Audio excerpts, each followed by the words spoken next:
but let's see where we're actually going to be playing at. Yeah, I'll take a look at the map video here to bring it up on the board, and we should have things shown up with our maps. All right. Band, there you go. So it leaves us with Coastline, Clubhouse, and Consulate. So Coastline was picked by, well, I assume it was picked by Renascence actually, I think because mousesports starts first. They pick the side that they start on. Well, either way, it's definitely a situation where this is a.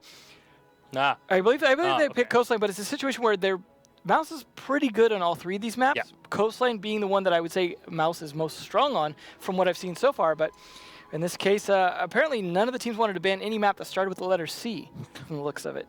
As we don't have Chalet anymore, this is all three Cs. And just to clear things out, Coastline was picked by Mousesports, and they will start on the defense on that side. So colors are correct. I'm a bit colorblind, right? That's a good thing. That's fine. It's fine for this game. We only use colors to differentiate sides, so it's no problem. All right. Well, that's that aside. Again, we'll remind you to go on socials and tweet at us your thoughts and your highlights, maybe from the game. If you have any clips that you see that you think are really cool, any plays that certainly strike a bit of a flair. Yeah, obviously you can clip from Twitch and things like that. Just hit the little clip button and share that. Why not? Yeah, and anybody can really play in this as long as you are a resident of the U.S. or a U.S. national, of course. Yeah. Then you can sign up and play with either the East or West Conference. You can just go on the U.S. Nationals website and sign up from there. There's a pretty big button that says sign up. Yeah, and to be clear, the East and West doesn't necessarily indicate where the team is from. It indicates the side that they signed up on. So it's a case where you may have one player that's actually from the East, but all the other players are from the West, but they're playing in the East Division, or vice versa. It could be a mixed thing. Obviously, it'd be kind of hard anyways to make sure all the teams are from one side. It is right here. But there you go. R6USNationals.com. There's a lot of good info on there, so you can find the full big bracket graphic, all the information about it. Each week, you're going to see the actual online brackets. So if you want to get kind of a preview each week of who's going to be playing the matches before coming into the actual play day, you can find out there because you can see the links directly to the ESL Play brackets. So definitely do so to see not only that, but you can see which teams they beat, which teams they played against, how the scores went. If you really want to dive deep into it, you can do so on that website and figure out a bit more about these teams going in. Yeah, I'll remind you that the matches are played on Saturdays, but the end teams that are in that single elimination bracket get to play on a Friday afterwards. So tomorrow you'll have another bit of matches that are played to prepare for next week, and so on and so forth until we finish off with each one of our stages.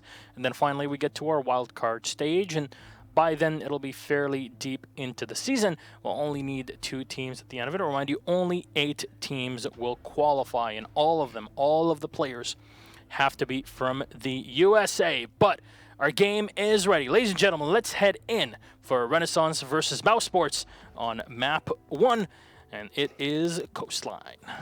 This should be a good one. As I said, this is one that Mouse are fairly good at, but at the same time, we don't know how Renascence are on it, so it could be a bit of a feel out, I would say, the first couple rounds where, whatever team is trying to do their strat, the other team's going to have to figure that out, because chances are Mouse is going to be bringing a lot of strats just because, A, they're known for having a lot of strats, and B, they're starting on defense. That's the team that's going to be able to bring the strats first in terms of deciding things.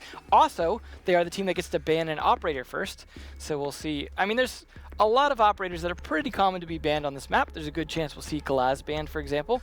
Might even see Ying banned. It's pretty variable. Lion also could be one, but apparently Blitz is something they don't want to deal with. And that could even be a target ban against Renascence. It's hard to say. Yeah, it makes a lot of sense. I mean, if there's a crutch operator that can be used against you, very much can be a Blitz. They'll just rush into you. That's something you want to remove from your mind. That's got to be one of the first times I've ever seen Buck banned anywhere. And that's an interesting choice. That, again, seems like a targeted ban or just a weakness that they have to deal with in terms of vertical play. I mean, Jackal is still very much a possibility. So Absolutely. It's Sledge as well. They are both operators that act in and around the similar way as a Buck. Yeah, in this case, I'd say actually Sledge just about as good because most of the actual vertical play is often going to be from above the bomb sites, more so than from below. But you never know. They also, like you said, the Jackal can work in that fashion from below as well. Not much of a surprise there. Unfortunately, Mira will be banned literally everywhere. So we'll see mousesports. We'll go for the last ban here. Most likely Echo. Makes a lot of sense. Either Echo or Maestro. Yeah, definitely not a guarantee. Yeah, two ops that have been banned considerably in professional play in general. Definitely a question mark though. Maybe Valkyrie, actually. We have seen that quite often, actually. Yeah, Valkyrie, Echo, Maestro have been banned quite considerably. We've seen Pulse banned as well at times, and it'll be Maestro. Here's Maestro. Yeah, not too surprising. Fairly default bans, except for the bug. So. Yeah. Well, that does mean that the Echo, of course, is going to be in play though, which is, I imagine, going to be used quite a bit because smoke is great in defending the sites and all, but you definitely want that extra little bit. Although the case down here in blue, Sunrise Bar, which is where they're going to be starting on Mouse's first defense, smoke is definitely an important part of that. But Neptune's actually going to be bringing the Echo, so we'll see if Beastly's going to go for the smoke. He plays a lot of Pulse actually, so it wouldn't surprise me to see him do that. Nope, he's going to ban that smoke. And because Glaz was not banned, VDOT is going to be all over that, which is not a surprise. And we're going to get a Thermite for the hard breacher here from Jigsaw.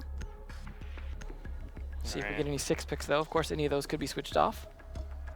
You've seen, it's actually... Oh, there we go. Yeah. From Glass to Blackbeard. Yeah, Not a huge difference, other than the ability to see through smoke and whether or not your face has a shield on it, but otherwise a pretty powerful pick. Although there are no could smokes. be running the Scar. Yeah, there are no smokes that are being run here by Renascence, so it makes a lot of sense to not really have the Glaz in play, but Mouse will start off in double bars. And they'll be setting up downstairs. I'm interested to see where Vertical sets up his mute jammers, as makes sense to maybe shut down any attackers that are trying to blow up the wall from behind, coming in from the open area, but also reduce any attacks that are coming in from the kitchen. Now, kitchen, the cool vibe stairs, the main hallway, all of them extremely important for the defense, but also hookah and aquarium slash pool table. Yeah. All of these really allow the attackers to get in. Now, this is where, if Buck was not banned, would be coming in and smashing the entirety of the floor. But of course, UMAD has Sledge. Yep, so which definitely will still be done, I imagine. Yeah, very much viable here. So we'll see Jigsaw coming in. All default cameras will get shot out. As you'll see, VDOT on the Blackbeard is running the Mark 17. Of course, with the recent buff, it does decent chunk of damage, to say the least, right? Yeah, I'm not sure if it's. I'm convinced that it's worth switching, but at the same time, like I think the recoil has also been slightly modified to be pretty good. So there's the case where that plus the speed buff, and you know, maybe you want to play a little more aggressive. Makes some sense. I mean, I believe the speed buff applies to shield in general, so putting it on the SR25 or the Mark 7. But I mean, you might want to go in with a faster fire rate weapon. That's for sure. And you see the Blackbeard fairly maneuverable, and nowadays, after the patch that happened on Tuesday, they are going to take Aqua here, and you saw some contention as well here. And the C4 shot out of midair, something you don't see often online, more so on land, but definitely something that's possible, especially when you have to be aiming straight at it. Of course, didn't have to move the mouse much, but that is a great shot there. That is going to help quite a bit, as he still might have been able to take some damage from it had it gone off. Yeah, VDOT moving in, trying to clear out the minibar, and the flash will get thrown in. Vertical turning around. You see the Ash clearing things out. Now, there is no C4, of course, available for Vertical, and maybe Vandal can help out in the push into the hallway, and there we go. We push onto the Ash. Vertical gets one. He'll take down the second. UMAD is now on the floor. Vertical with 30 health left. More than enough to continue the fight. Now both soft breachers will get taken down. Only Jigsaw is alive, and that's now VDOT still holding the back as he has to push into Hookah. He'll find the head on the side here against the Mute, and he'll drop him at the end. Number one, just don't push a Blackbeard. Yeah, not a great idea. I mean, you saw even the C4 didn't make it through the air. But in this case, he's still going to be pushing fairly aggressively. He just has a little bit less flanking power. Now, of course, could get some support from the Twitch, but Twitch is pushed away. Now slowly rotating over as the Thermite, at least, to get some backup here, because he can only watch limited angles because he's going to stay down scope most of the time on this shield here. So because of that, he's going to need the help. Unfortunately, Legion cannot land enough of those shots to break that shield, which is slightly nerfed in terms of health. But speaking of low health there, Vandal now down pretty low himself, forced to bring out the pistol on the reload. But Support from his teammates likely to come soon. You do have 2 Yokai drones from Neptunes. Could have one come up there to support him as well, but instead he rotates back into the penthouse. All right, Renascence still on the outside. Yardy with the Twitch in hand on the ruins, and he finds the headshot on a Beastly. That's now the smoke eliminated by Hyper. Really close here on the angles. 8 seconds left on the clock as Hyper finds the second one. Long range shot onto the head as Yardy will have to come in, but the diffuser is so far away, and Hyper will nail the last shot. 3 headshots, all at range, and Hyper makes everything work so well. He is so good. Absolutely, and that's what we kind of expect from Hyper, let's be honest. I mean, he's the newest member of the team, but he's the one who's been showing up very, very strong. Not that we don't see some great plays from some of the other members of the team, especially Vertical, for example, can really show up on that roam sometimes. And this is a map that you either roam really well or you get shut down pretty fast, unfortunately. They are going to go for Penthouse Theater this time, going upstairs. Obviously, because they won the bomb site, they need to switch. So this is going to be their secondary. Vertical now going to be on that Vigil, which is not a huge surprise to me. He plays a very good Vigil. This time the Blackbeard not being hid by a 6th pick could potentially be sticking on that, or he could switch over to Glaz. Now, Glaz is going to be a little bit stronger on this particular bomb site. This is one where you'll see him play from the Hall of Fame and force a lot of shots down. But Vertical actually switches over to Pulse, which will be useful from being down in kitchen to deny from below, which is very likely where we will see him. Although sometimes I've noticed some of the Pulses will rotate in late.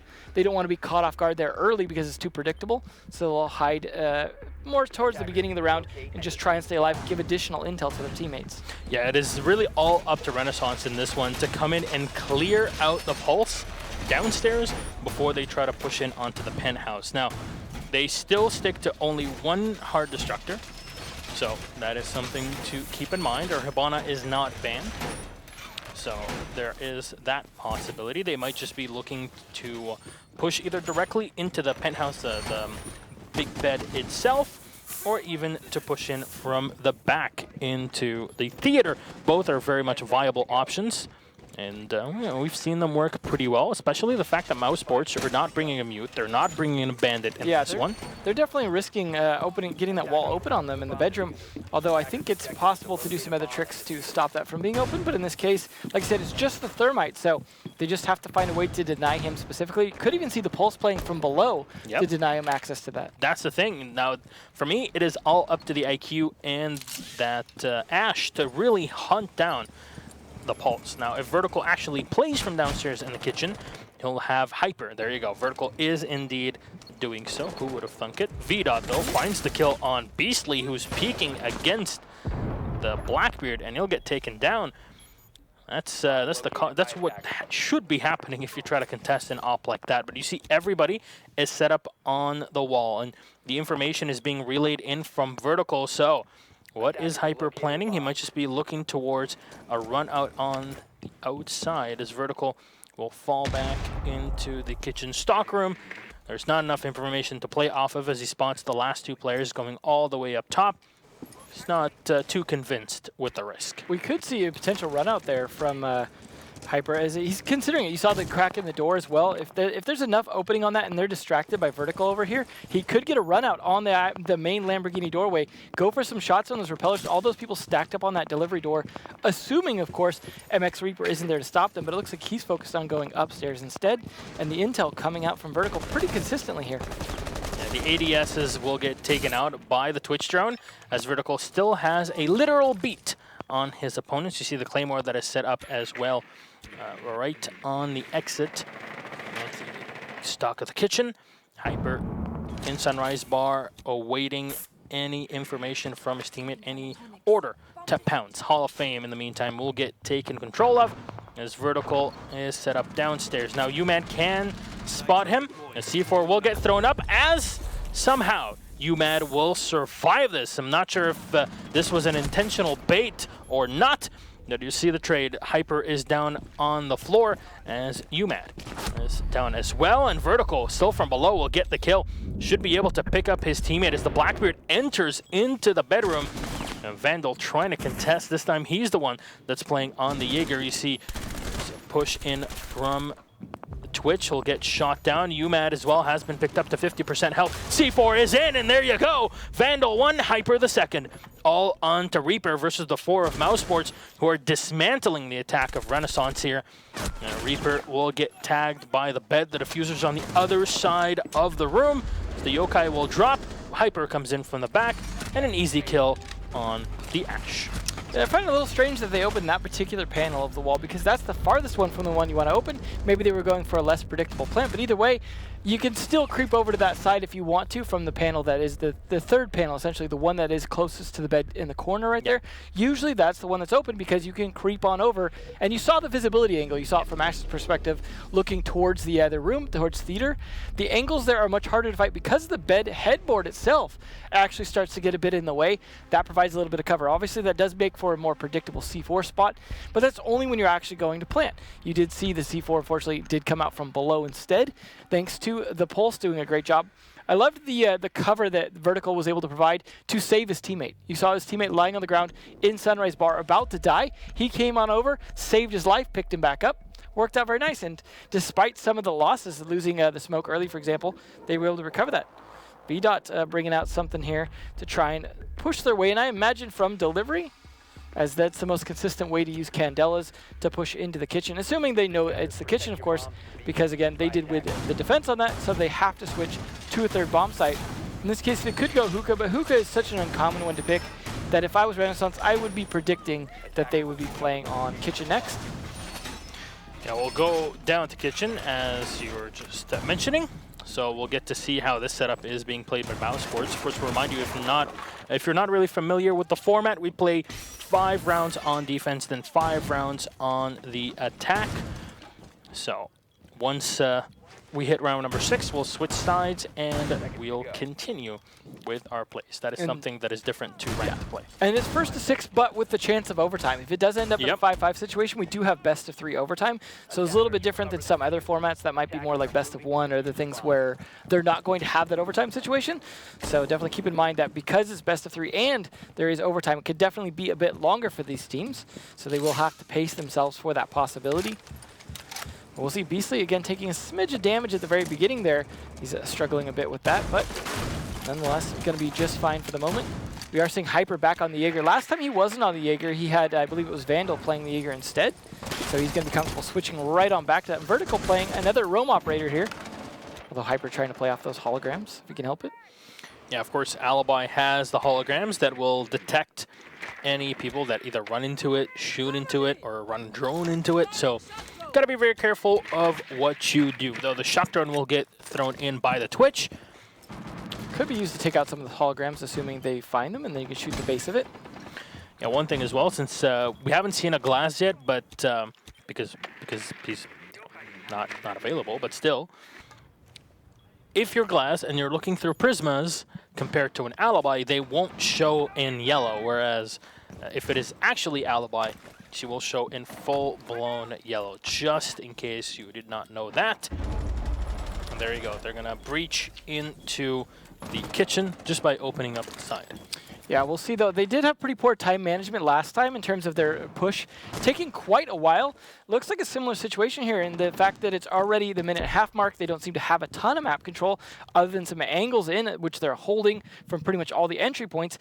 They're slowly creeping up, and they have yet to do any damage to the defenders or even really push roamers out of their positions. You see Vertical, for example, creeping around with Hyper, playing from security. So far, they're doing a great job staying alive. There we go. And they'll drop down towards to support the Ying down there. And Vertical coming around from the blue bar, so he can definitely catch all of his opponents off guard as the drone is too slow. There we go. Sprays in with the MX4, the entire mag.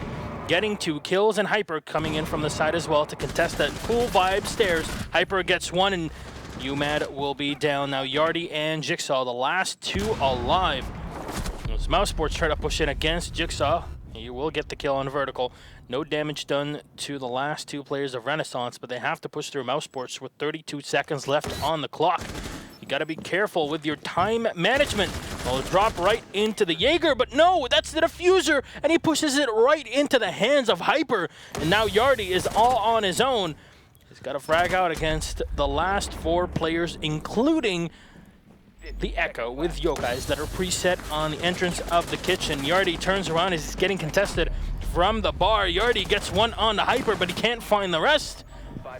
3 seconds on the clock, and maybe he'll have to push in right at the end. No, there's not much that he can do, and that'll be the end of the round. Round number 3 will go again the side of mousesports. Fortunately, even a push in at that point wouldn't have done any good because there wasn't enough people around for him to kill everyone on the defense. As well, of course, he did not have the diffuser. We're seeing a lot of Yardy standing outside the window fire again. We saw that in the previous round as well. Seems to be struggling with being... He is an entry frag operator. That is a role that is very commonly used for an entry frag. So the fact that he's standing outside, unfortunately, I think is doing a lot of disservice to his team. Not that he isn't occasionally getting kills and doing some work with it, but having that particular operator standing there watching a window, when you're willing to play a Blackbeard, seems a little bit of an odd choice to me. It seems like maybe they don't have the confidence to push in a lot of these sites, or they're spending a lot of time watching angles and hoping that Mouse is just going to walk into one of those mouse traps, and it's not the case so far. All the traps definitely on their favor. Vandal going to 6-pick over, and we are, of course, going to go to bar again because they can play that, and they have to switch yet again, and no hookah for them. Back to bar, which is their primary. Yeah, back to bar they go. They did start off on this one, so we'll see how Mouse set up on this. Oh, a Glass and a Blackbeard, so not one or the other this time. They again, though, as you mentioned before, not bringing any smoke operators. Now, they can't obviously bring smokes on Glass himself, but the lack of additional smoke operators here is a little bit odd. I mean, this is a case where you would expect the Jackal or Dukabi to be able to bring those extra smokes to help out with that, just because of how efficient it is to have someone else not only throwing it while you shoot, but also to have those extra ones in case ADSs pick up some. 2 things to mention. 1, no hard breachers at all by Renascence. Number 2, they've been having problems dealing with the roamers. Bring a Dukabi. Come on. It's not that difficult. She's available. You can pick her up. Lion wasn't even banned. Yeah. Which is already rare itself. Buck is banned. Yeah. That's the oddity here. Yeah. Usually you'd see a Glass being the second ban, Lion being one of them. Here, not the case. Use those operators to your advantage, because I bet you when mousesports are in the attack, they will not be giving you any quarter. It's definitely could be the case that Renaissance are just used to them being banned and prepared for that with their strategies. But as you said, when they're not absolutely taking advantage of it, at least they're doing so with Glass in this case. But they don't seem to be accentuating it as well as they should be in terms of support operators around. But you never know. You can get some good Glass Blackbeard combo if you can watch some good angles. And that seems to be one of the few things that Renaissance can do is watch angles. So that is, I guess, well suited to them. We have UMAD on the Twitch now instead of Yardy. Maybe he'll be a little bit more aggressive on it, but it looks like he's doing some droning for himself as opposed to having someone drone him in. So that is a little bit of a slow push. Like you said, they have no hard breachers. You don't absolutely need them on this site, but it certainly helps. You can take from some of the other sides instead. You can take a bit from Blue Bar. You can take a bit from Kitchen. Push down Cool Vibes. There's definitely different angles you can push without needing a hard breacher, but it certainly helps. Hyper, so good. He contests the first one, and he gets the kill. Unfortunately, cannot get the kill on the second long-range combatant, and that is Jigsaw on the Glass. He'll take some damage and get dropped down to 65 health, but it is not the end of the world. Though the loss of the Blackbeard compared to the Jaeger, definitely early on in the hands of mousesports. Yeah, I mean, the Jaeger, of course, had done his setup, I would imagine. And then, of course, it did lead to another kill there. Glass, unfortunately, unable to trade that back as he is so focused on just trying to land his shots and get away. Now advantage is again over to Mouse, as it is one man loss for Mouse, 2-man for Renaissance, and at least one of those being an important operator for them. Yeah, the Ash is really, one of the 2 soft destructors that they have. It's not like it would be very helpful on a site like this where hard destruction is very important. However, the attack from Renaissance, fairly one-dimensional, and Neptunes will get the slash onto Yardy, and then Beastly and Vandal will follow up. Round number 4, the way of mousesports again, and just really giving no options. You can't, look, if you're Renaissance, you cannot expect to run in the front door on the bar and expect just to get kills off of it. Push in from the kitchen, take control of hookah, contest Cool Vibes, cut off rotations. That's what not seems like odd this. to me. They had a sledge. They could have taken from above, taking control of Hookah, as you said, and just done some damage from above. They could have forced him out of the other side of the bar. They could have just shot through the floor at that point. If you know where the bar is at, you don't even need to open it necessarily. Yeah, you do less damage to the wood, but at that point, just spray through the floor with the SMG-11, and at the point you know most people are going to be hiding, you're very likely to kill someone. Or, you know, just open the floor and you have 2 grenades. As you know, you have the Ash that could have been able to use to clear out some of those ADSs, although he died early, but it's still a situation where he could have done that prior to that. They could have been a situation where they tried to clear ADSs for those smokes. I guess there wouldn't have been an ADS there because the smokes went off just fine. So there's a chance that those were already cleared. So again, a lot of misplays and unfortunately a lot of late pushes here coming out from Renascence. At least they had 3 people left alive at that point. And if someone died, the diffuser was all going to be near those people, so they would have been able to pick it up. But that's not much at that point. No, this is pretty much breadcrumbs at the end of the round. And it's definitely not something you should be looking towards. 2 hard breachers this time, though. And 2 soft breachers, so they're definitely ready to open some stuff up. Whether they can kill anyone through it, we'll see, but... Much better change, if you ask me. Yeah, and they're going against Penthouse last time. Again, they opened, or they made an odd choice in the panel to open. This time they could potentially just open a sight lane there if they want, and then open up the correct panel with Thermite. They are, again, not bringing a Bandit or a Mute to stop that wall from being opened, which, as we saw last time, didn't stop it from being open because they didn't really do anything to counter that. Fortunately, Hyper with a misplaced camera, they're just deciding to shoot it rather than waste time picking it back up. But either way, I'm sure he'll be fine. He's been doing quite fine regardless most of these rounds. We are already getting closer and closer to map point here. Now, of course, we have a minimum of 2 maps, so even if Mouse win this fairly soon here, we will still get to see Clubhouse and see if Renascence has some good tricks up their sleeve for that map. All right, UMAD is coming in. He'll get the spot. Oh. Don't tase him. So tempted right now. There we go. Don't tase him. There you go. Use the information. Use your team. Tell your teammate to get on the there drone. We Here go. You go. Vandal finally nicely done. Getting taken down. Well played by UMAD there. Doing a good job again. He's definitely going to need to try and play off of this, though, and use these drones as effectively as possible. Now, he doesn't need to open up any mirrors or anything with those, so it's not as important that you get in there to any particular area, but he is going to, unfortunately, get caught before he can get any utility in that room, as Vertical gets into a pretty big fight in the bathroom. Unfortunately, he is pinched out pretty easily by Yardy there. They had, as you could saw from the blue outlines, surrounded him. So unfortunate for him, as that is now 2 of mousesports players down. Maybe the first round we see Renascence actually getting a strong lead here, but only a minute 30 left to capitalize on it. Yeah.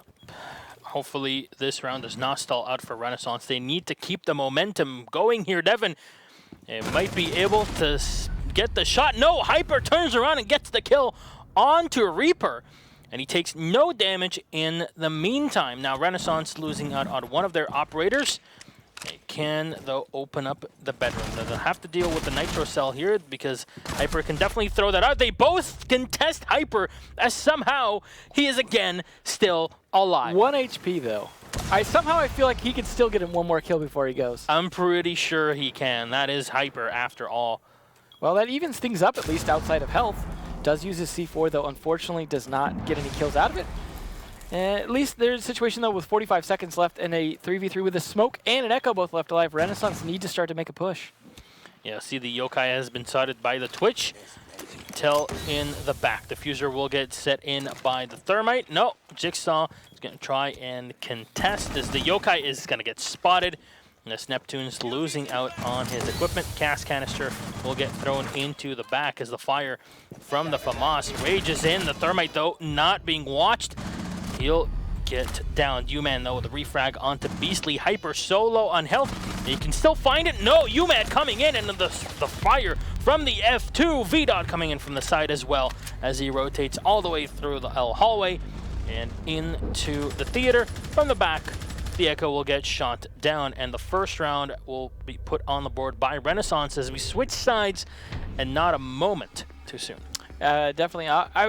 It is a bummer, obviously, for Renascence that it took them 4 rounds to finally win an attack round on their final attack round. So they're like, okay, we finally figured this out, but too little too late. Now they're going to have to defend. Hopefully they could pick up some ideas from what they saw from Mouse, having had 4 successful defenses. Obviously they were doing something right. That was a good start, though. UMAD getting that initial kill inside VIP, that was really, I think, what started to shape that into a round they could possibly win, because it was an uncontested kill as well. He didn't take any damage doing it. It was a little bit of a problem for them how much damage Hyper was able to do. Had he been able to finish that second kill, though, I think it would have been a position where Mouse would have been able to take that round. It was unfortunate also the Yokai was spotted, and that definitely did not help. And as you mentioned, of course, Mouse not going to be any stranger to bringing out the Lion. They did sneak it in as a 6th pick, but they're definitely going to be using it here. Like you said, they're not going to be shy about taking advantage of the operators that were not banned. And you really should not be. There's no shame in bringing Lion. Unless there's a gentleman's agreement against it, I suppose. Yeah, that almost happened. But mousesports setting up here for the attack. We'll see Jigsaw bringing out the dock, so we'll have 2 ACOGs available for Renascence. Yeah, assuming VDOT's not on the Supernova for some weird reason. One can hope. Yeah. We have been seeing a lot of Supernova play. Yeah. We are going to see Hyper on the sledge because, of course, Buck being banned. It seems like we're going to see a lot of sledge play because, like you mentioned, there's a lot of vertical play on here, and it's a situation where you can take advantage of a lot of the top floors, especially, for example, on this kitchen here, where you'll see it be contested a lot from VIP and the penthouse area upstairs. So because of that, they're going to be using that if Hyper can get control of that room. They are going to start to approach, though. Make sure they can at least get any kind of cameras that are thrown outside, but in this case, thankfully there are none. Now, they do see the 5 operators that are picked to begin with, so they can see, okay, we're not going to have to worry about cameras outside, but they have to worry about, there could be a 6th pick. We could potentially have to worry about some that we don't know about. But in all fairness, the defenders are at a bit of a disadvantage in 6th pick because drones will be able to identify many of them. However, good teams are going to drone carefully and not necessarily identify a lot of the operators right away because they're focused on map control. And not only that, this is the attacking side on Coastline, which is a side that is mostly famous for having a big advantage. UMed, how is he alive? He'll try to run away on the Jaeger, and Hipfire's not going to work out up close there. Unfortunately, he still gets the kill. What? Vertical is down, and UMed, oh my god, there you go. Finally, Hyper will take him out, but that took way Now, if Hyper had been a Buck, if he'd been able to play Buck, you saw the situation, what he was trying to do. Normally, that would have been a skeleton key opening that up. Likely would have killed UMed earlier. So the Buck ban, I guess, slightly working out for Renascence there in that they were able to get a kill on vertical first. Yep, there you go. The ban phase in the works. Doing what it can. Doing what it can. We'll see what Renascence can do because they have quite a bit to claw up. It's very important for Renascence to not cede this round away to mousesports, because this would give the 5th round on the board for him. Hyper doesn't even need the Buck. He'll still get the kill. Now, unfortunately, the shot did not land on the dock below, as Jigsaw will evade the last shots. Beastly will wait around on the cooldown for the P1D. Hyper opening up the floorboard here in the penthouse as he still cannot find the head. Oh no! Oh no! He falls back just as he takes the damage from the dock of Jigsaw. He's gonna still keep getting spotted. You saw him pushing into the restroom, and there you go. You see the setup as well from Neptune's trying to push him off of this angle, and oh, he just sprays into the foot. Use your grenades, my dude. There you go. More damage done as Neptune's finally getting the kill. You'll see the dock on the floor as Neptune's walks right into the site, and Beastly, the last one on to Yardy. Mousesports will now be set on map point. Yep. I'll remind you that this is a best of 3, and in this best of 3 format, you cannot tie. You can go, however, into overtime, and as usual, it is a best of 3. So far, overtime not looking super likely for at least this map. As 5-1 it's a bit of a climb back they're gonna have to make here. 4 rounds in a row to be able to pull that off. Not looking likely from Renascence, but it is possible.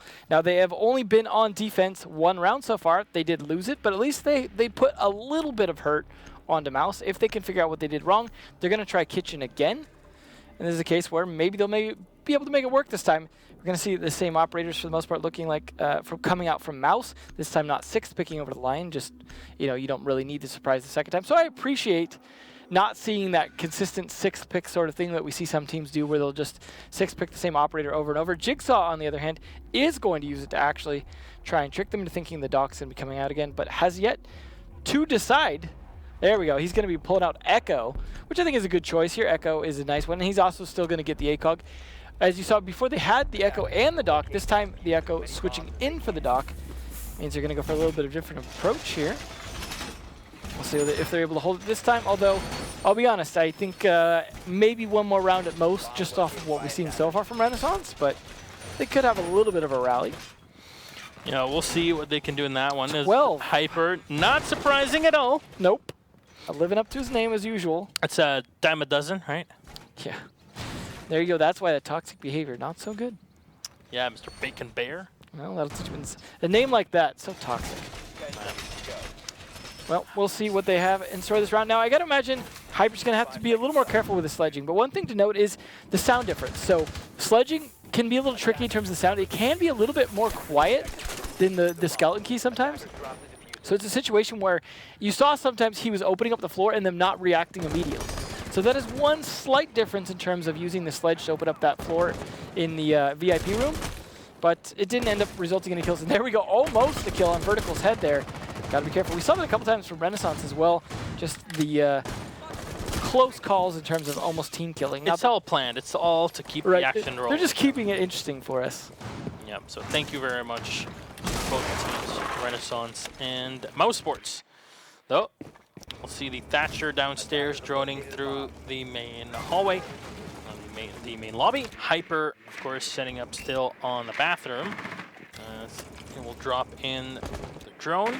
And you mentioned before that if you were the Buck, you would open up the boards here to have an angle to contest into the Hall of Fame. Unfortunately, the patch that allows the sledge to chuck his sledgehammer into the wall. Yeah, unfortunately delayed. Yeah, Jean-Baptiste, if you're listening. Well, he only does balance now, so. Unfortunate. I mean, it is a balance that's a good feature, point. right? It's not a new op. Oh, there we go. We'll be able to find him the headshot on a Jigsaw. Nicely done. Yeah, when you stick to your equipment on the yokai, you get spotted by the AQ because it's still a phone and it is an active phone. Though you're already moving in from behind, and mousesports should be able to hear the impact that went up in the VIP lounge. I like the idea of him trying to take VIP, but unfortunately Hyper says this is my domain, shuts him down very quickly. At least the Lion is down, so the last player here, VDOT, not going to get denied movement. But unfortunately, Guns watching those angles will potentially do that. Vertical, however, watching the wrong side of the door, switches over quickly and ends things mercifully on VDOT for this map at least. And that's the good half coming out for the end of this map. Very nicely done by Mouse. Although they let Renascence take a map, they're never going to live that down. I mean, it is half. Or round, say sorry. Good third? GT? Well, it depends. I mean, the way Mouse has been playing might just be good half. That being said, of course... throwing shade there, Devin! Well, I'm only going off of the performance we've seen so far. True. Clubhouse could be very different. I could be totally eating my words next map. They could have a fantastic Clubhouse play because it is a newer map in a way, and that offers the opportunity for underdog teams or teams that are less known to pull out some interesting surprises on it. I mean, I think overall, since the map's debut, we have seen a lot of interesting ideas on it. For some reason, a lot of Montaigne play, which has surprised me, but it is a viable strategy for some teams, I suppose. Yeah, we've seen it in quite a few leagues as well, having the Monty being pulled out here and there, even going for a garage push with it, either opening up even the balcony, having Thermite Wall to just push into the site. We haven't seen a push from construction into cash with a Monty just yet, I believe. Give it time. Give it. It's bound to happen. But either way, I do imagine we will see at least a bit of top floor play regardless. We don't really know what Renascence is going to play, but either way, in terms of their bomb sites, we'll see what they have in store. But I guess we're going to take a look at some recap. Yeah, the action you just saw. We'll show you the replays of the game that just happened. Of course, our first map, Vertical here, able to get the 2K on the Ash and on the Sledge. Now, for you, Devin, what's the biggest problem with the Renascence in this matchup? Well, a lot of their fights were unfortunately 1v1s, whereas you saw a lot more... I love that flying body. The ragdoll system's great in this game. But you see, they were trying to pressure onto Hyper, for example, right there, but he wasn't being pressured by multiple opponents. He's being pressured one-on-one.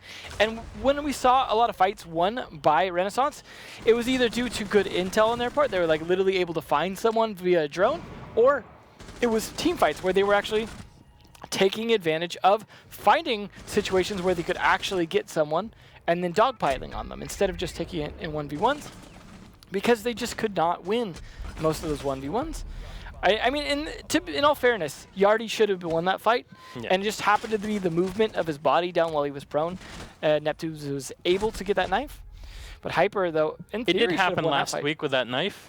Yeah, yeah, that's right. That was heavy, as you saw in the highlights at the open of the show. A very fantastic knife from him on this map. But either way, some good vertical play as well, despite the lack of buck. Yeah, and vertical played pretty well in this matchup. Oh! Got him! All right. Well, and that is the fun highlights from what you just saw. Now, of course, we have one more map minimum for these two teams to provide some more juicy highlights after that.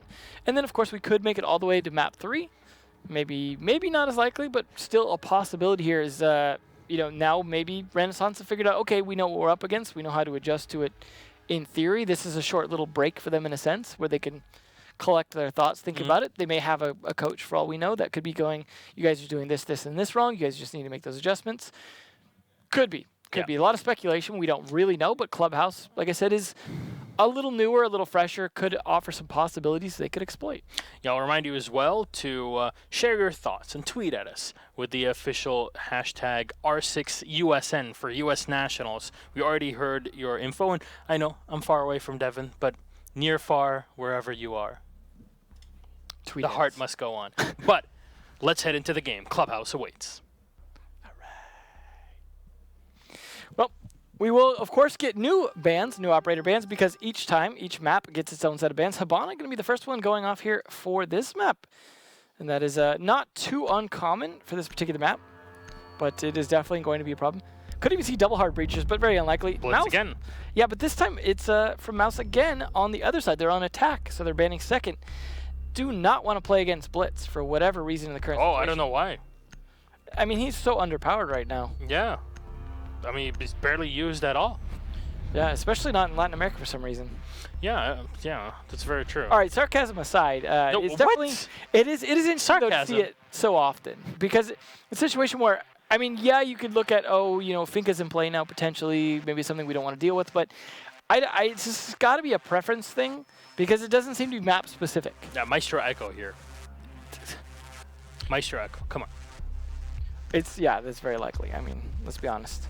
This is pretty close to the bans we saw last time in theory, except for the Buck in this case, and then the Echo now instead of Maestro. And we use those kind of somewhat interchangeably because that is generally one of the bans, is one of those two. And then, of course, Mira is also a common one as well, so it's not a huge surprise. All right, and this time, as you mentioned, Mouse are starting on the attack with Renascence on the defense, and they're going to kick it off on Church and Arsenal. So excited to see what this site brings, because it has not been played too much, or at least as much as Cash and Bedroom have been on this map. I'm excited to see what will change, and maybe we'll stick to this, and maybe there will be a Maestro pick at the end of it. I don't know. I can't see Hyper playing Montaigne, but it's definitely a possibility. That could definitely be a 6th pick tease, though, given how prevalent he has been on this map for whatever reason. He could just be teasing that out, and he is going to do exactly that and switch back over to the Jackal that he was picked on before, which I think makes a lot of sense and will definitely make life harder for UMAD, who is 6th picked over to the Vigil. I think Jackal's a good choice for this map because one of the possibilities that was offered by a lot of the changes was the potential for more roaming, especially on this bomb site, which unfortunately has often not worked out too great, but Jackal's going to make that near impossible as they track down those footprints. And these teams are so practiced on droning out this map already, they don't have to add too many extra locations to drone out. So they're still going to be fairly thorough at making sure they clear it very quickly. And that's where UMAD's going to have to play very smart and time the usage of his ability quickly. Alrighty then. We'll see how this here plays out, because, again, as you mentioned, that Vigil linchpin. Yeah. Sure, this is brand new. I mean, brand new style of playing the map. We talked about Church in the past. Oh, roaming on Church, not really going to happen. Well, here, you kind of can. You got 2 staircases to play with. Of course, you have the main one and the second one. And I like the fact that the smoke is reinforcing that wall, because usually you'll see the attackers coming in either with a Zofia or a sledge and be like, oh, they didn't reinforce it. Let's just smash the wall open and we can go in and plant very easily if they're going for a standard. It's a very common thing. If you leave that unreinforced, it's most likely going to be exploited by a good team. Now, the fact that the Habana is banned, it very much does limit the attack of Mouse. Yeah, in theory, this is the best bomb site for that.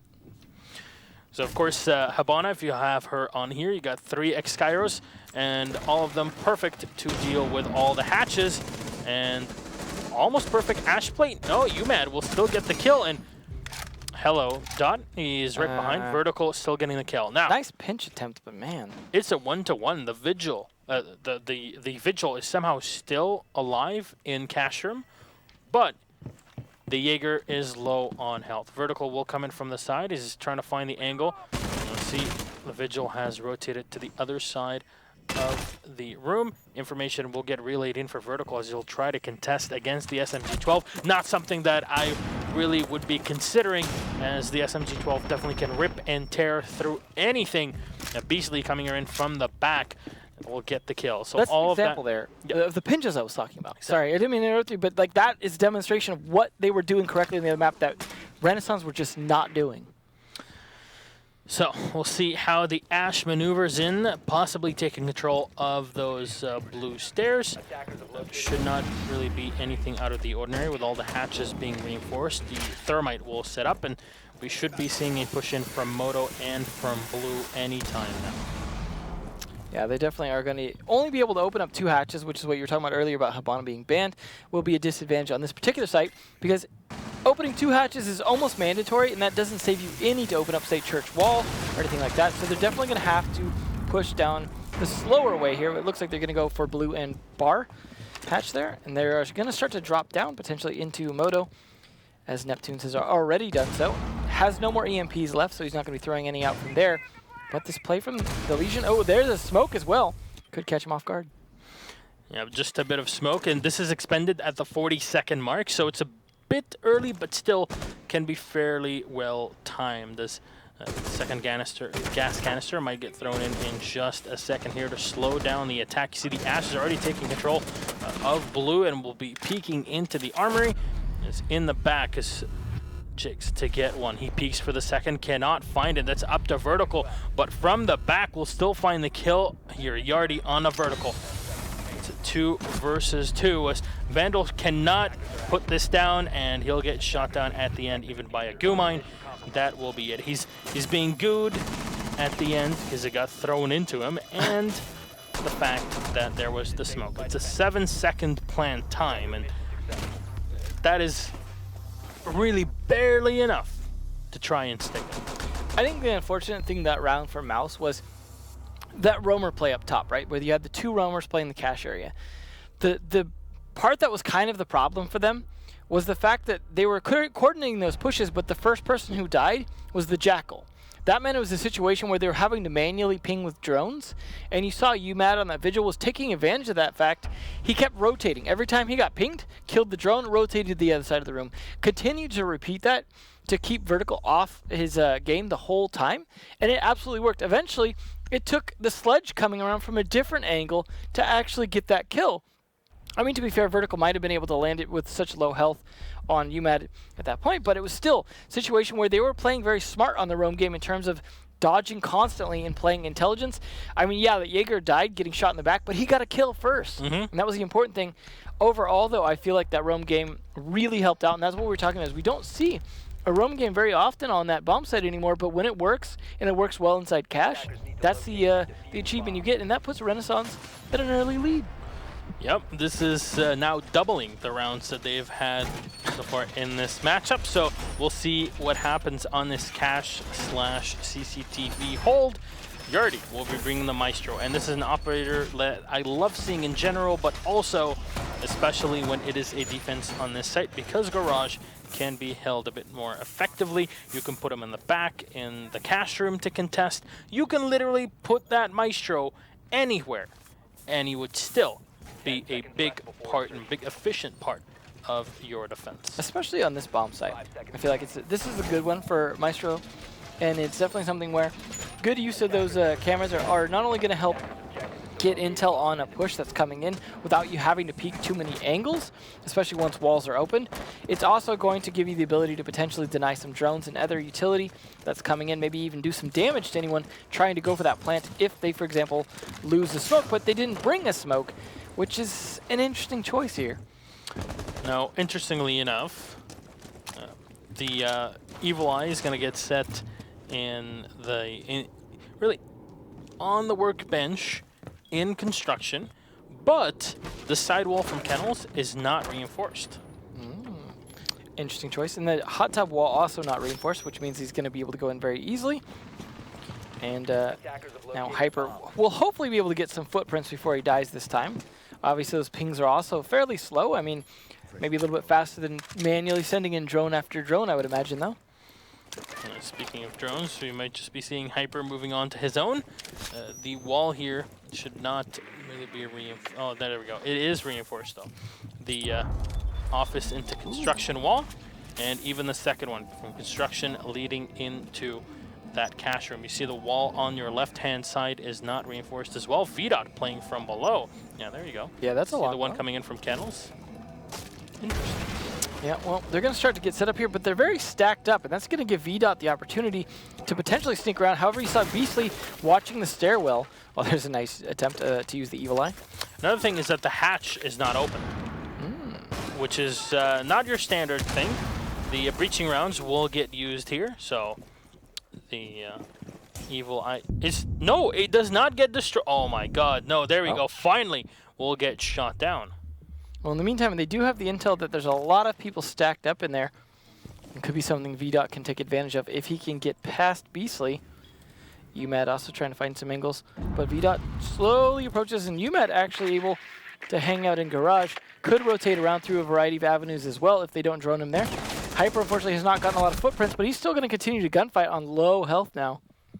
Even peeking against the Jackal with the ACOG, the C7E that is very much notorious for having little to no recoil and very controllable at distance. So the Maestro doing damage. Hyper will get reset. It's 30 seconds left on the clock as Neptunes will get the kill on to VDOT. There we go. This is taking a lot of time here, Mouse. Make sure that you're back on that push instantly. And Beastly will get the kill on a Yardy.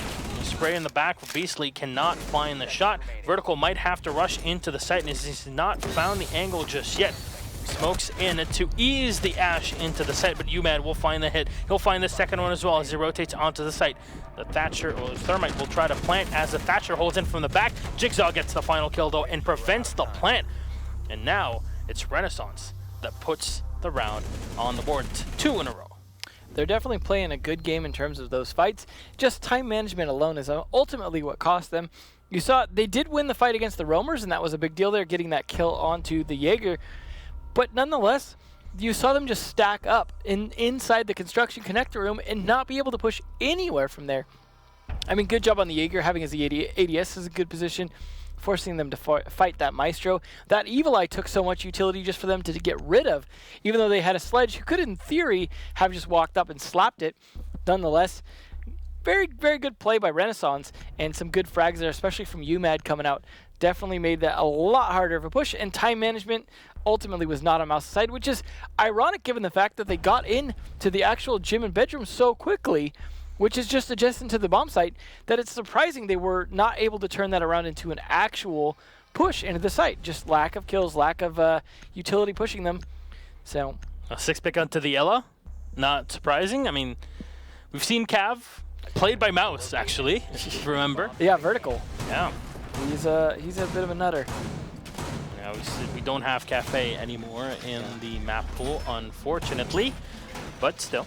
Well, now we are going to have to go to their third bomb site, which again is going to be upstairs, bedroom, and gym, because they have won their 2 bomb sites. This is going to be their third, because very few teams want to go to bar in this current situation, which is not too different, I suppose, than the old clubhouse, although they would have preferred that over these 2 bomb sites before.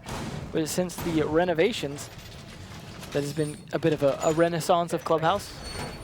All right, we'll see this side. Now, we've seen a lot of play on bedroom and on gym using a castle. There won't be any such operator here, but there is a bandit. And the thing is, if you're going to try and bandit trick, it's not as easy as you would think. Yeah, it's definitely problematic there. However, impact tricking does work pretty well. That being said, they might not have any operators with impacts outside of the Vigil. Yeah, that's what I mean. And he's probably going to be on the roam. unless he's going to stick there. They could bring impacts on smoke, and that is something we have seen some teams do, specifically to be able to impact trick that. I feel like that's the new way to say it, like bandit trick, impact trick. Yep. Either way, though, it could be a problem for them. They are at least going to take cash first if they can fight these fights. Unfortunately, just barely missing Jigsaw. He's going to get away, but if they can take and clear cash room quickly, that could definitely help this push because time management was such a problem for them last time. Jackal trick, though. Yeah, that is why this Jackal definitely going to be important for this because Jigsaw now going to have to struggle on that roam. He'll have to fall back down as Hyper and the team will keep tabs on the Ela for just a bit. VDOT is on the site. There is a soft wall between him and his opponents as Hyper will use the ITA to his advantage. Perfect use of the utility. Barbed Wire will get cleaned up as the ADS will catch the second Schmott thrown into the back. Hyper getting the kill on VDOT. 4 now left alive for Renascence. Great clear early on, but the Ela is still alive downstairs in the back of the armory. So is UMAD as well, and so between those two roamers, that's going to be the big struggle for Mouse because they just have not been able to push quickly once they get this much control to turn it into an actual bomb site push. But the fact there are so many off-site could work in their advantage here if UMAD doesn't rotate back to site like it looks like he's doing now. Now Vandal will use his exothermic charge to open up the office, and that gives an extra bit of line of sight onto that objective. Here we got Vertical watching in. He's bringing in breaching charges as well. Fortunately, there are no soft walls that he can use, and Reaper will spot the drone, take it out, but that's a shotgun. Do you want to push the shotgun up close? Yeah. This is what Vertical's for. It's actually very true. Just throw him at it. Ooh, unfortunate. He was ready for the shotgun, not for the SMG-11. We'll just call it that. Ooh. Beastly getting the kill, and the grenade is going to get lobbed into the back of the bathroom. No damage done. The last 3 alive for Renascence with 30 seconds on the clock. 1 through, and it will land. It will force the Vigil out of position here in the gym. Maybe go for the plant. You see Jigs rotating in from the main stairs. Vigil coming in from behind. This can definitely ruin the day of mousesports, impacting to the side, but you see Mouse are already holding the back.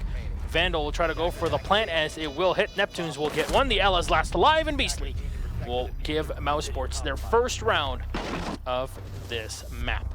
That almost could have been another round that they lost due to time management. Even the first round where they did get the plant down was still, I feel like, a loss due to time management in terms of the fact that they were panicking to plant the diffuser down inside smoke. Although in that case, they only had 2 people left alive, and we're trying to get that down so they could focus on the fights. Nonetheless, though, the slowdowns that are happening here are really making it hard for Mouse. That round, however, they won many more fights, and the roamers who were rotating back to site, unfortunately, were rotating back kind of loudly or putting themselves in positions that were not great. I appreciate what UMAD was trying to do, but unfortunately, impacting there kind of gave himself away. Not to mention, he shot a drone that was looking. You saw the drone, I believe, that was at the top of the cache stairs was active at the time. Yep. So that is a huge giveaway to watch that flank as you saw the line turn around and watch that doorway. So unfortunately, at that point, his big surprise entrance with the impact nade wasn't going to have the impact he was hoping for. And there's Neptunes faking the Thatcher, but he's really going to bring that Jackal after, or not Jackal, but Lion after all, different African animal. Yep, here, all American animals, to say the least, in their plays. Defenders, protect your bombs from being defused. Need more animal named operators. It's just a fact. Actually, yeah, why not?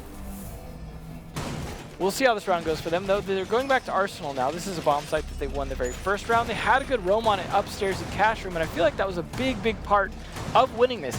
If Mouse have a much faster, much more efficient take of that top floor, deny any roam up there or get kills, preferably, but at least pushing them back towards site would be better than nothing at this point. This is something that Kix was actually mentioning not too long ago. Now, with Clubhouse being so big nowadays, so many areas to drone, you can't even fault the attackers for not being able to gather information over literally everything that's happening in here. And that's why some roamers will be able to seep through the cracks of the drones, because if you drone in too much, you don't have enough time to push. If you don't drone in enough, then suddenly you get flanked and you get shot to bits. I think it's more the case where time management-wise, you have to expect most of the time the roam's going to be in cache itself.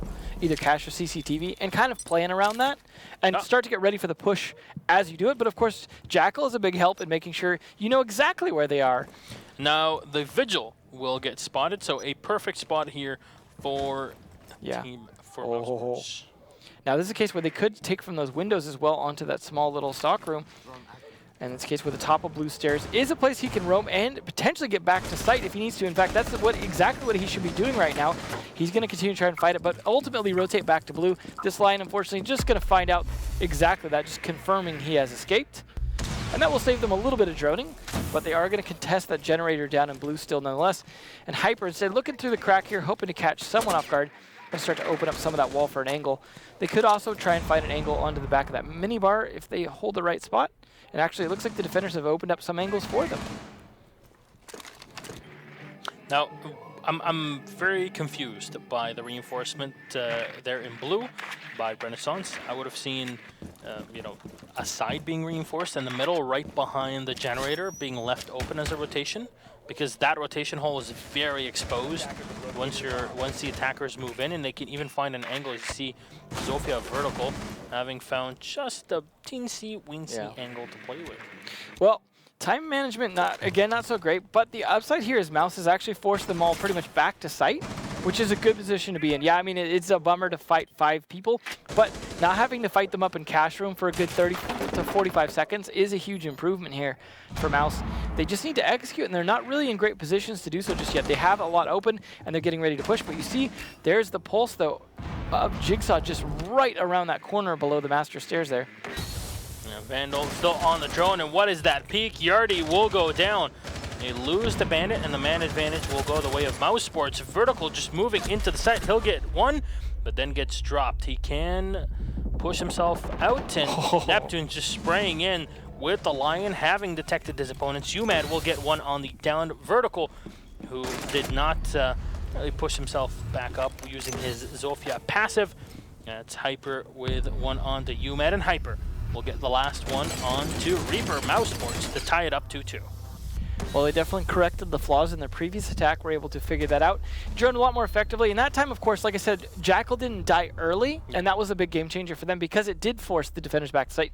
Droning defenders doesn't always push them back, the roamers I mean, because they can shoot the drone and then hide. You can't shoot the ping. You can't get rid of the ping. Nope. You can't just wipe your feet off and call it a day. You kind of have to push into a much safer position because, I mean, I guess you can bait as well if you really want to try that.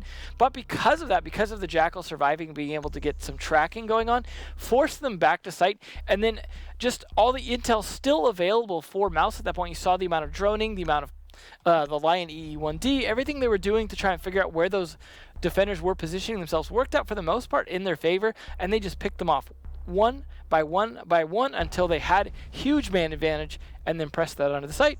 Obviously, time did start ticking down there at the end, but definitely much better time management from Mouse. But that only ties it up here. We are going to see one final defensive round, and it's going to be on cash yet again here.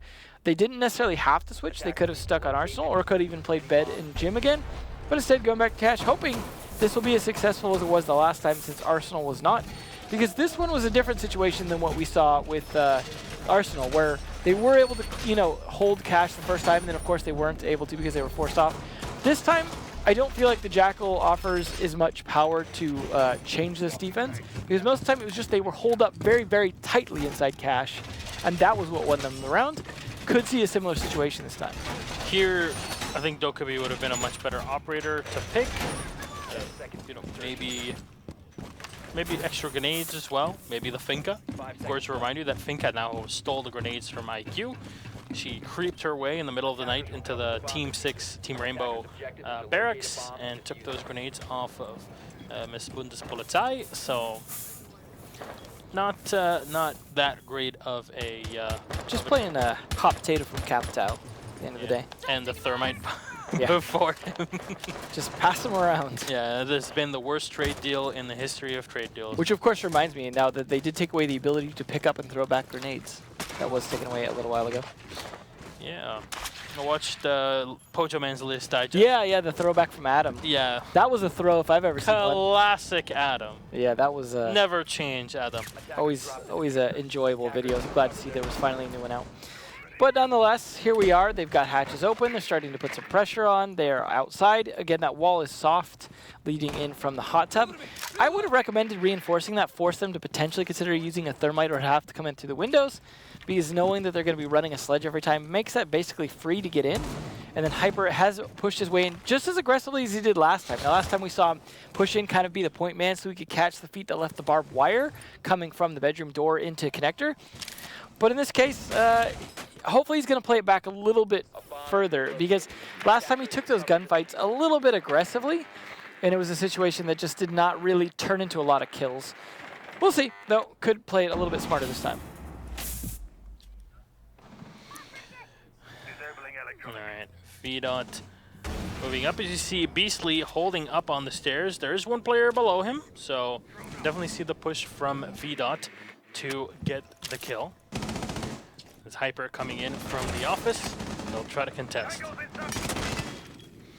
right, VDOT moving up bit by bit as Beastly's waiting for him. It has been droned out, and I think if I'm Mouse, I just don't even want to contest that. Just fall back and leave the Claymore to do its work.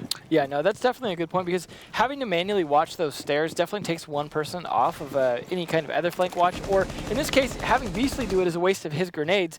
I mean, we are going to see Mute try and sneak up on that. He could possibly get over it if he can climb up on the actual stair railing, but that's such a tricky position. He has a C4 he could also use to take out that Claymore, but that's going to make a very loud and obvious noise. VDOT so far has not really been too successful in these roams, unfortunately. All right, let's see the Schmutz that'll get thrown into the back in just a second. The peek from the bandit on the floor. So you hear the Setme rolling on in from the Maestro. Grenade's going to get thrown into the back as Neptune's still holding from the top vertical, contesting from the central subroof. He cannot find the ankle just yet. There we go. Hyper gets the kill on to Yardy. That's him out all 9 yards. 5 seconds left on the clock. Diffuser, come in! mousesports, what are you doing? Put that diffuser down on the floor. Vandal will try to do it here, and it should get set by the end of this, but look at the amount of manpower that has been sacrificed. Hyper with one UMAD coming in from the side as Vandal will turn it into a 2v1. Him and Beastly against Jigsaw, and Jigsaw will get shot down. Unfortunately, there was a missing piece in that puzzle. Well, unfortunately for him, yeah, as you said, a missing piece in that puzzle.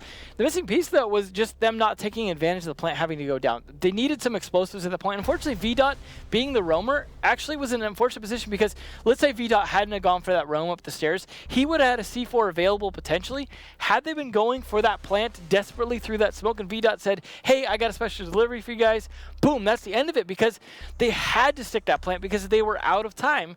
And that was, again, a similar situation to what we saw before. This time, Mouse just won it because they won more of their gunfights inside, which really they shouldn't have. I mean, I liked the sledge just standing up on the shelf, but again, just not working out at the end for Renascence. But they are only down 1 point. They could still bring this back, but this is map number 2. Map number 1 went very cleanly over to Mouse. So far, Renascence have only gotten one more round this time than they did last map, and Mouse are now switching sides over to defense. Vandal actually going to be switching even more than that over to Pulse. So we'll see if that factors in. Yeah, we'll see how this one is going to get played. Round number 6, of course, is the big switch between both sides. So we'll be starting off on Church yet again. Well, and that's something that, if Habana wasn't banned, I would start Cash. But being as it is, you know, might as well take advantage of those extra hatches. In this case, most likely meaning Kitchen is safe, which means you can play a lot more in Arsenal, which is a big deal for teams. Like, once the Habana was introduced, that really hurt this map a lot because the ban phase didn't exist then, and that was a problem for a lot of teams. Now, in this case, you know, ban phase can help rectify that. Yep, it is definitely a big introduction into the game. I cannot wait to see how this changes things at the end of the U.S. Nationals once we head to the LAN finals. Now, seeing how that hole is open on that wall right there, that is something that can work against you if they open that kitchen hatch, but as we just talked about, that's unlikely to happen. That means that they can fight from Arsenal much more effectively into Church, which is definitely something they can use, not to mention also fight into the hallway. Just a quick question here to our observer, Marcio, if we could go back down to the top down into the armory. Can we see the start? There we go. All the wall is soft. Yeah. the entirety of it. They're definitely not expecting to deal with anyone In the opening up the hallway. Yeah, I mean, it's definitely a possibility. Obviously, we mentioned Buck was banned last map. Was not banned this map. Mouse chose to bring Sledge every time, but Renaissance obviously going to bring that Buck just fine, so he can play from the kitchen. Obviously not going to open the hatch, but can still open up a ton of that floor, which he's going to do so right now, and actually going to pressure Vandal on that pulse into actually having to reposition just a little.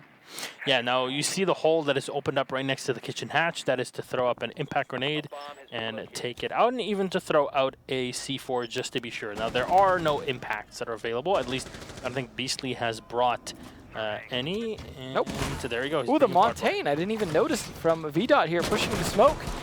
Actually could work here. The gas going to do a bit more damage. Surprisingly, he's actually winning this fight. VDOT cannot take a lot more damage, and any smoke at this point is probably enough to kill him.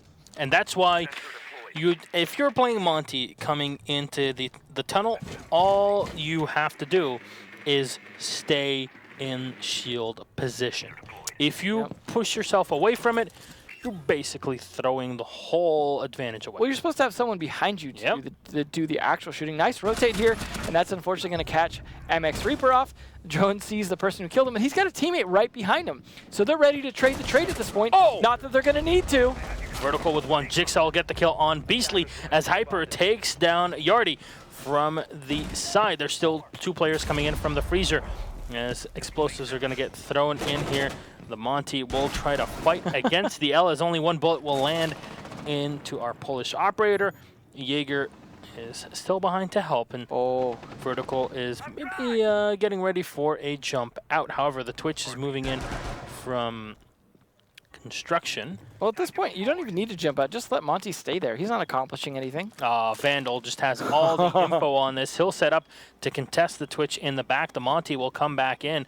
He doesn't know that the Monty's here just yet, but you already see the rotations. You already see the Maestro coming in. In the meantime, the Ella will give information. There's nobody here. They're both going to be pushing up from the site. However, there is no Claymore. Vandal will get one onto UMAD. VDOT will spray in to get the shot onto Vandal. But the Ella has rotated all the way back, and VDOT will have to try and stick this. Here we go. Vertical not even bothering with the knife. It'll be VDOT eliminated, and mousesports to put one more on the board. Well, that brings them up to a nice 4-2 situation. It's not a win just yet. It's not match point, but it is 1 point away from match point, which means it's 2 points away from winning this. Renaissance are going to have to come back quite a bit. As we said before, if it does get to a 5-5, then that does mean a situation where we will have to play a best-of-3 overtime. And, of course, sides will be random at that point, so it could be a situation that works out for them or against them if they can even make it that far. Cash coming out now as the second bomb site from Mouse. Again, a really good bomb site at the moment. As we saw, that was probably the most successful bomb site for the Renaissance guys. Even when it wasn't their bomb site, it was still the best site for them to defend, or best room for them to defend, rather. Because even when it was Arsenal, that was the best defense that they had. It's just new Cash is definitely strong. Vertical, who's a very good vigil, actually surprisingly going to switch to Jaeger.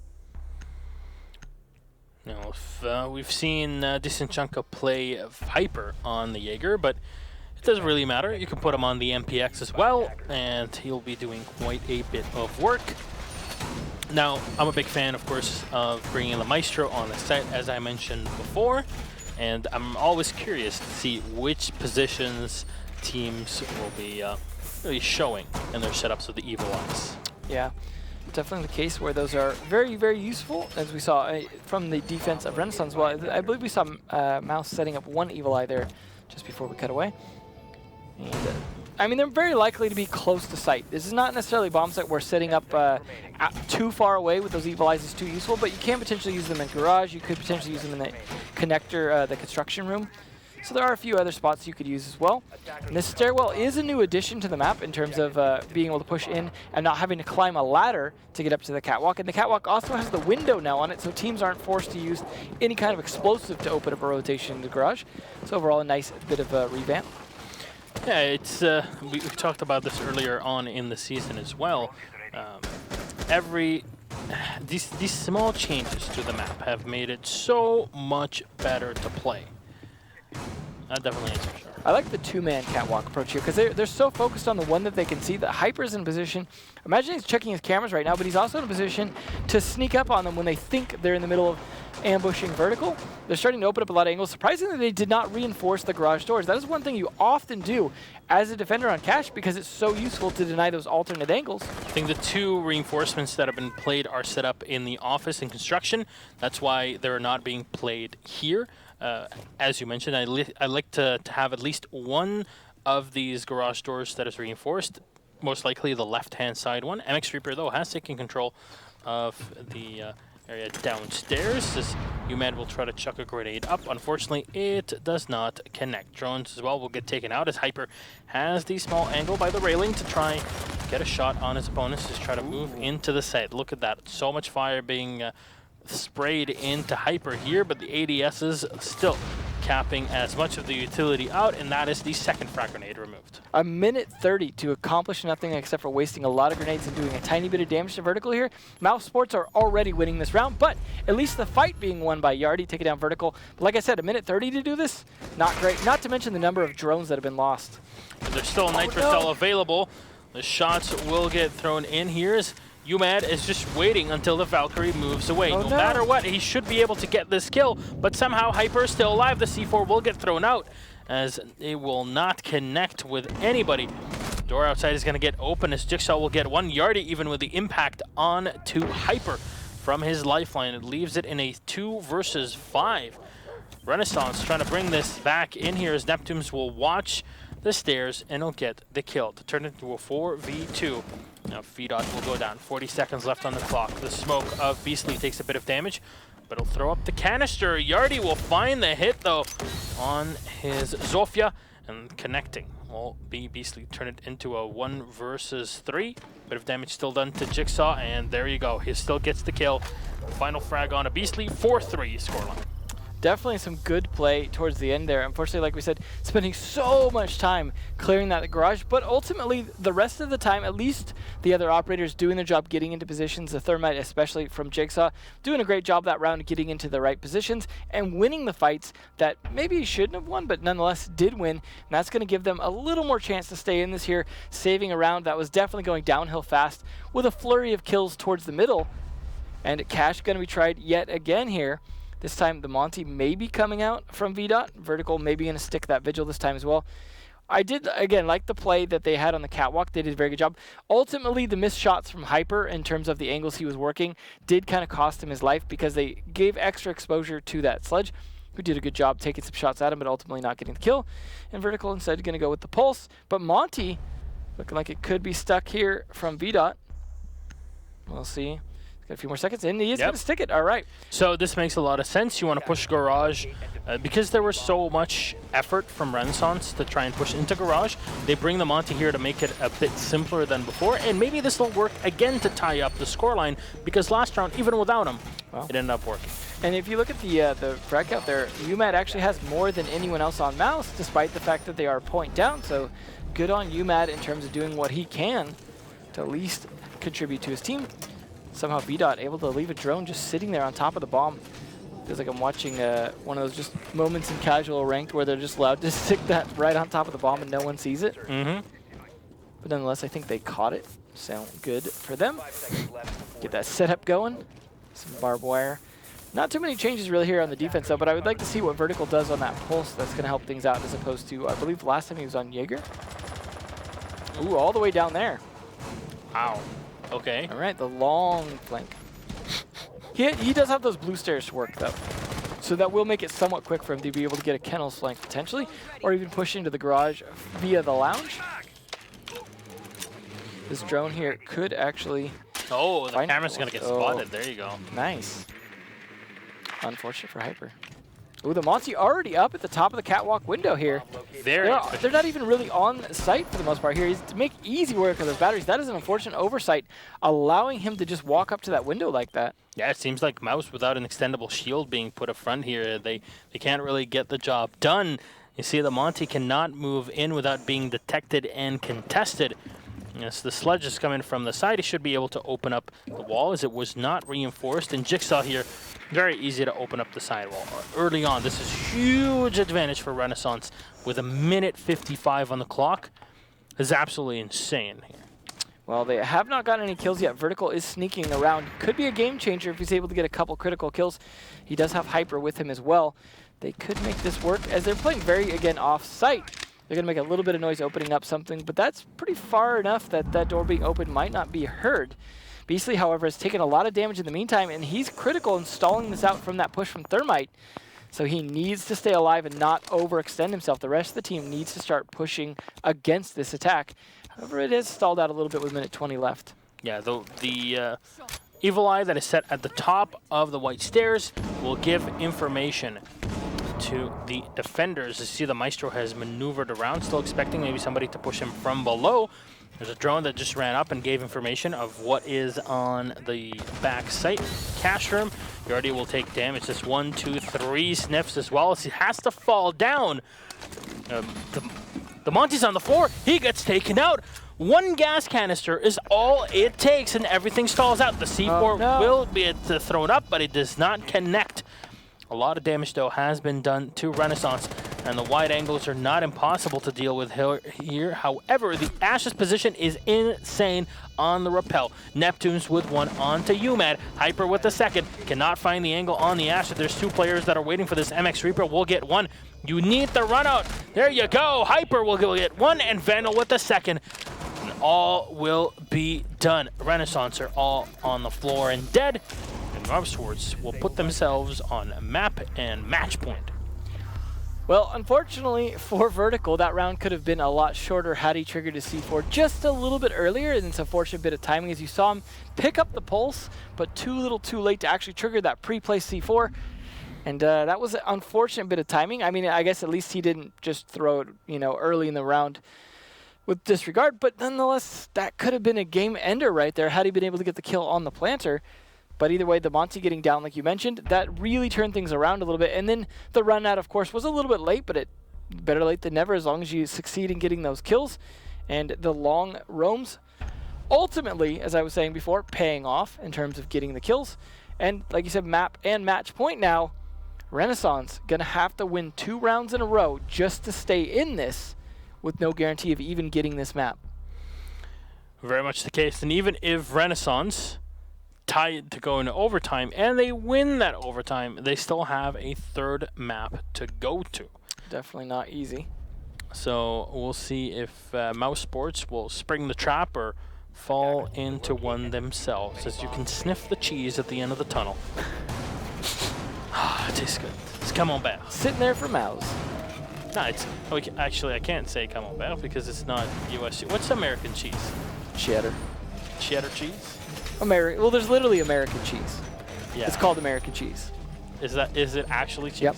Well, cheese product. All right. Let's go with that. Let's settle there.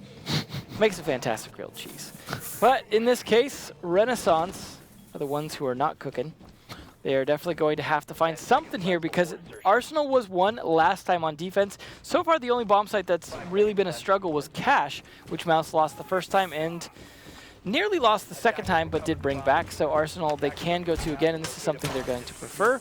Again, because of the operator bans, this does make this a good bomb site. They probably would have gone back to it earlier had they been able to, but of course, with the current site rotation system, for those of you not familiar with it, it means basically as soon as you win a bomb site, you cannot go back to it until you play 2 other defensive rounds. And that's the thing, play 2 other defensive rounds. I don't mean win, just play 2 other defensive rounds. In this case, that means at most you're going to have to play a 3rd bomb site once. Jackal doing a good job there, and that was Jackal that was 6th picked, so they might not have been expecting that. So that's going to hurt these roamers who are not expecting to be so easily tracked. So good play by VDOT in terms of 6th picking that and kind of catching them a bit by surprise. But much like when Mouse was playing that Jackal, all that's going to do is force them back to site, assuming they don't get over aggressive. But they could wait until that ping is done to rotate back out and come for a late flank, which is definitely something that would be smart to do if you have enough intel on where all the attackers are. They don't have any extra cameras outside of the Evil Eyes to do that, but they do have a pulse to help with that. All right. The interesting thing is that the LO is able to get 2 drones off of it, and you know we often talk about that drone economy as is very important for information game, which is literally half of every single Rainbow Six matchup. So you got to keep that in mind to not really throw away those drones and realize at the end of the round that, hey, we don't have anything to watch. And they're going to be able to spot the player that is playing right behind of the Can't do anything engine. about it, though. Yeah, that's the Ella, and she's going to stay there for literally ever. You see the flash is going to get thrown in, but the ADS is ready. An extra smoke as well, as the ADS will catch the Ash charge. And he runs right into Yardy, who takes a lot of damage and gets shut down by Hyper. You see the Evil Eye as well that is set up in here. Yep. Allows Hyper to rotate in. Unfortunately, Hyper a bit too aggressive, and he gets tagged by his opponents. Low on health. Was that rotation worth it? I think not. It'll keep him busy, though, and keep him from being able to push into blue as far as they would like. But unfortunately, that missed C throw, that's going to be a bit more costly than that push from Hyper. There He you does go. pick it back up, though. Now, Nice. Vandal will pick it back up as Hyper is on the floor. Cannot get picked up realistically. C4 in the back does not connect. And Beastly, up to him now to push in and help out his teammates. Maybe he gets tagged as well. The push is going to come in from the other side as Reaper will go in and get the kill on Beastly. What are you doing, mousesports? Literally throwing the game away, and Renascence are trying to sniff this out as Neptunes will hold down Mouse 1. He'll get the kill on 1 and the second with the help of Vandal. Can he get the third? Now that's Vandal and Neptunes just destroying their opponents of Renascence, who had all the advantages, yet all is squandered away in the name of a rush. And the rush does not work, and that'll be the end of that. Unfortunately for them, those 80 bullets in Maestro's gun, yeah, kind of hard to wait till he reloads at that point and try and fight that. Unfortunate, but nonetheless. One-dimensional with 4 players. They're all pushing Moto. What are you doing? Yeah. Well, like I said, the pushes in blue were not effective. Hyper wasn't able to stay upright, at least. But the fact that they didn't even necessarily know they downed him, or at least weren't able to make sure they guaranteed the kill, left them in a position where they were not able to actually capitalize on blue, and that forced it to be much more one-dimensional push. So, yeah, you might question why did Hyper do that, but holding it for as long as he did actually forced them into a tougher position on that attack, and ultimately worked out in the advantage of Maestro especially.